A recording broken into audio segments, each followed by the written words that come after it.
Kellogg's Pep, the super delicious cereal, presents The Adventures of Superman. Faster than a speeding bullet. More powerful than a locomotive. Able to leap tall buildings at a single bound. Look, up in the sky. It's a bird. It's a plane. It's Superman. In a cellar under the garage of a secluded country house, Clark Kent lies powerless at the feet of Henry Miller, the Nazi atom man, in whose veins runs a solution of kryptonite, the one substance that robs Superman of his strength and power. Aware that Kent is, in reality, Superman, Miller and Sidney, his sinister ally, planned to starve him to death. After 3 days, however, alarmed by a newspaper report that scientists were working on a defense against atomic power, Miller attempted to leave the hideout. Sidney stopped him at gunpoint. But that night when the fat man dozed, Miller attacked him. The two conspirators grappled, and as we continue now, the younger, stronger Miller has kicked Sidney's gun across the room and clasped the electronic converter around his throat, which transforms him into an atom man.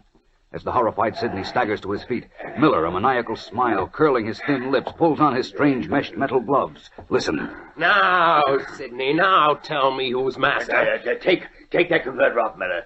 I like to see your fat body shake with fear. No. You need me. You can't do without me. What do I need you for, you fat Miller? Go on and beg for your life, Sidney. I've waited a long time for this moment. No, I'm just trying to show you that you can't afford to do away with me. You've forgotten about Clark Kent? Forgotten that he's Superman?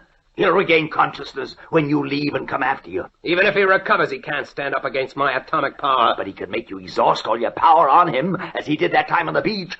Then what do? I'll have to take that chance. I can't stay here until he dies of starvation. It might take months. And in that time, those American scientists may perfect their defense against atomic power. But if you work with me, you won't have to fear the American scientists or Superman either. Why not? Because I know where there's more kryptonite. What? More kryptonite? Yes. So even if you're forced to destroy a dozen cities and fight Superman again, you'll still have all the atomic power you need. You're lying to try to save your skin. No. I'm telling you the truth because I have to. The Scarlet Widow cut up the original kryptonite fragment into 4 pieces. 4? Yes. Teufel stole 1 piece, which your father dissolved in Germany and injected into your veins. And you bought the second piece from the Widow, which is dissolved and in my veins right now. That's all there is. You said so when you got it. I tell you, there are 2 other pieces. You're lying. It's the truth. I can prove it. You can? Prove it, then. Where are they? Oh, no, my friend. I'm not so stupid as to tell you now. You'd finish me off, then get the kryptonite yourself.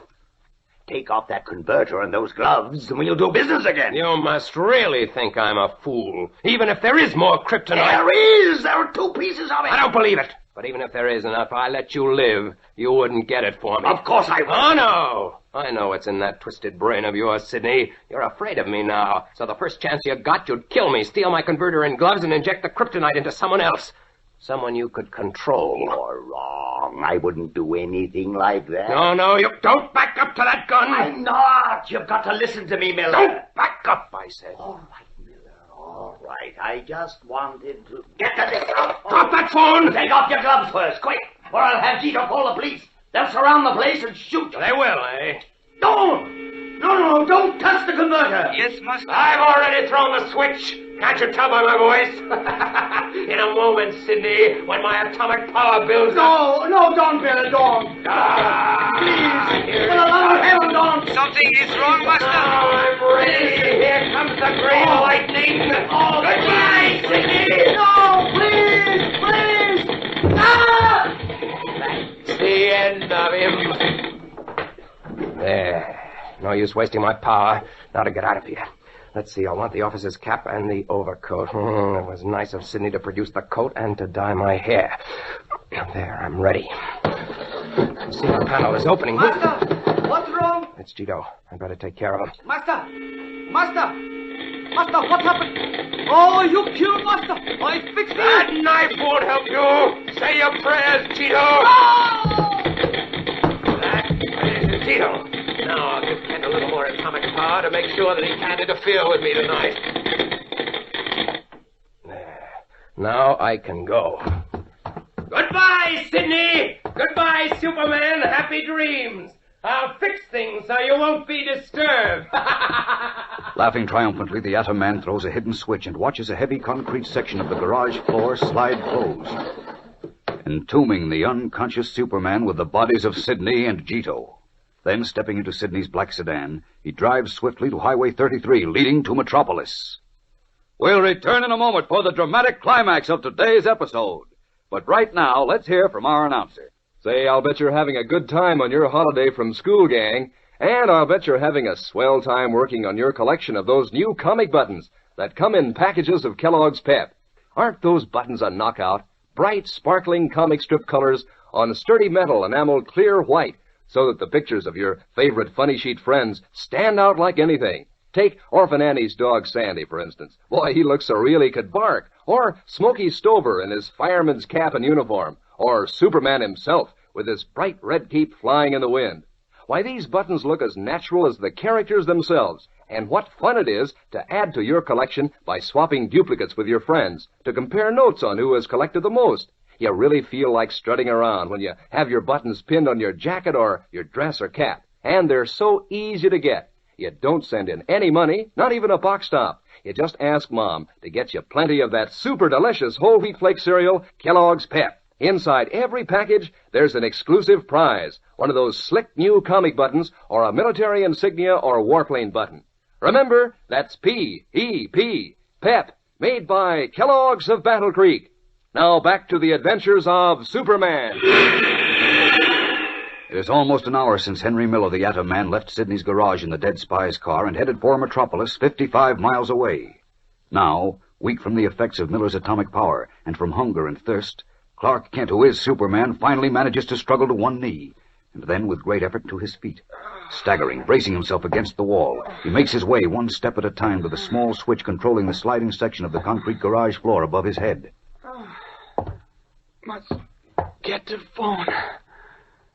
Call Inspector Henderson. Stop Miller. Too weak yet. This switch. I've got to throw it. There. Something's wrong. Ceiling doesn't open. Try again. It still won't open.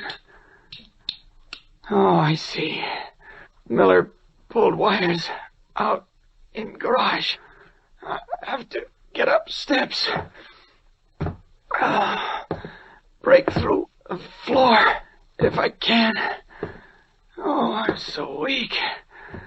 But I have to. There. Now, break through. Oh.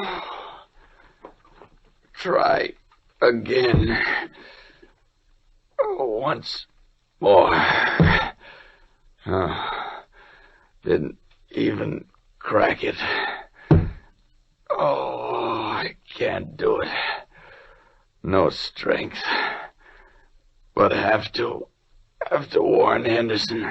Tell him Miller's heir died. Wearing army officer's cap and coat. Must break through. His haggard face drawn and pale, Superman crouches under the foot-thick concrete floor, pushing his weakened hands and shoulders at it again and again. In vain. Meanwhile, having arrived in darkened Metropolis, Henry Miller is in the phone booth of an all-night drugstore, his stolen officer's cap pulled low over his eyes, his overcoat collar muffling his chin. He has just dialed a number. Now he waits, the ringing of a distant phone in his ears. Hello? Hello? Is this the mayor? Yes, who are you? This is the Atom Man. Who? I said I'm the Atom Man. The what? Never mind. I called to warn you that in 2 minutes I'm going to blow up the Metropolis Stadium. What? Are you out of You your... heard me. In 2 minutes I'll destroy the Metropolis Stadium. I'll call you up later to tell you what's next. Now look here, young man, if this is your idea of a joke... If you think it's a joke, keep your ears open, Mr. Mayor. Wait. So who... What? Goodbye. Quickly hanging up the phone, the Atom Man leaves the drugstore and, entering Sidney's black sedan again, drives a few blocks and stops in a dark street. Looming ahead of him is the gray, unlighted bulk of the great Metropolis Stadium. The Atom Man steps from the car, his strange meshed gloves on his hands. A smile curls his thin lips as he reaches inside his turned-up collar for the switch of the electronic converter fastened to his throat. Can nothing stop this madman? Fellows and girls, don't miss Monday's tense, exciting episode when amazing things take place. Tune in, same time, same station, to follow the adventures of Superman. Faster than a speeding bullet. More powerful than a locomotive. Able to leap tall buildings at a single bound. Look, up in the sky. It's a bird. It's a plane. It's Superman. Fellows and girls, be sure to follow the adventures of Superman. Brought to you every day, Monday through Friday. Same time, same station, by the grand old Kellogg Company of Battle Creek. And for other thrilling adventures of Superman, see your local newspaper. Superman is also a copyrighted feature appearing in Superman DC Publications.